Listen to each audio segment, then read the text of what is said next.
ఒకసారి షిర్డీలో విపరీతమైన వర్షం పడుతోంది. గాలివానకు మసీదు పైకప్పు ఊగిపోతోంది. అందరూ భయపడి బాబాను రక్షించమని వేడుకుంటున్నారు. అప్పుడు బాబా మసీదు స్తంభాన్ని గట్టిగా పట్టుకుని శాంతించు శాంతించు అని గర్జించారు. కొద్ది నిమిషాల్లోనే వర్షం ఆగిపోయింది.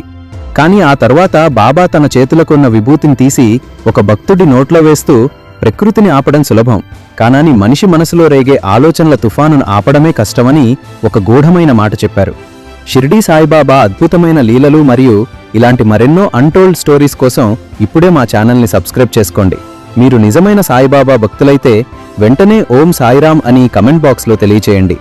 అసలు ఈ కథ వెనుక ఉన్న రహస్యం ఏమిటంటే, ఆ భక్తుడు బాబా దగ్గర కూర్చున్నప్పటికీ అతని మనసులో ఎన్నో చెడు ఆలోచనలు, కోరికలు పరిగెడుతున్నాయి.